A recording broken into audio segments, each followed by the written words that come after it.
kag sa numero 1 sa mga balita subong nga adlaw.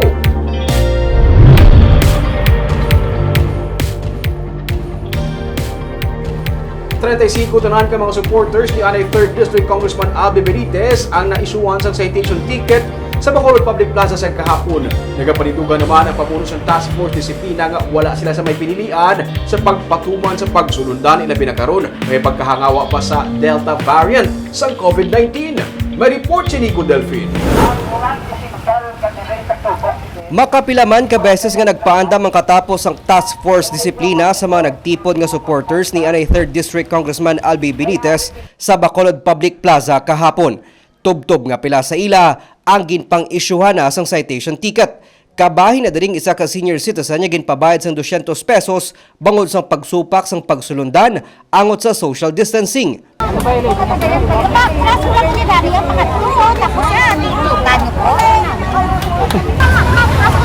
Siyempre kasi matumba ko pa nasira. Social distancing. Wala na akong social distancing. Pila na palaran mo, ma'am? Ay, kuya kabalos yan sa balay. Kaya wala kuya kwartay ng bayad, Yasin. Mumula na nga mo, bravo bilang Task Force Disiplina, nag-remind kami din sa minimum health protocol. Social distancing, 1 meter. Sok sa proper face mask, official. Mula kita yung amo na. Pati si anay board member Patrick Lacson gin-isyuhan man sang citation ticket bangod wala sang face shield. Pero wala na paiway ang paglinilisay sa tunga sang grupo kag mga enforcers bangod may mga traffic enforcers man nga nakit-an nga wala man sang face shield. Bakit ako takata ng mga traffic enforcer? Wala face shield. Nakakamiyan sa kabon lang yung malasyon. Kailangan pa yung manayang katama ka kami dito sa dahon nyo. Ano yung ginagito? Kita nung. Ila man ginreklamo nga may mga katapos sang media nga wala sang face shield pero wala gin pang tikitan. Ang nasuspend nga punong barangay nga si Noli Villarosa sang barangay Tangub nga supporter man ni Benitez ang nagsaway man sa mga supporter sa plaza. Kain bota sa wayon, ganahin bota, picturean, pero wala ko magpapamate. Walang ginakasimple. Kasimple, yung ginagawa nyo dapat na sunod.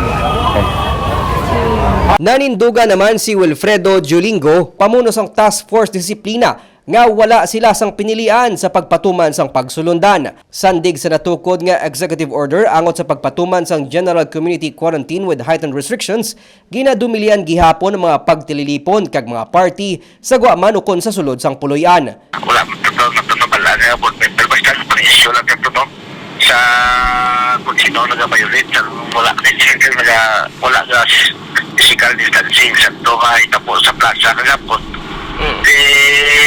Aton niya may ka-exist kita nga city ordinance sa Bacolod. Sa kabilugan, may 35 tanan ang naisyuhan sang citation ticket. Halos tanan sa ila nagkadto sa plaza para magpakita sang suporta sa kongresista nga damlag nagdeklarar nga magpapili sa 2022 mayoralty election sang Bacolod.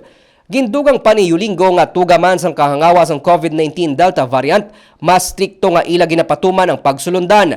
Nalakip diri ang pagpasiguro nga yara lamang sa 20-30% ang venue capacity sa mga kalanaan kag iban pa nga mga commercial establishment. Nico Delfin para sa DG Cast Negros.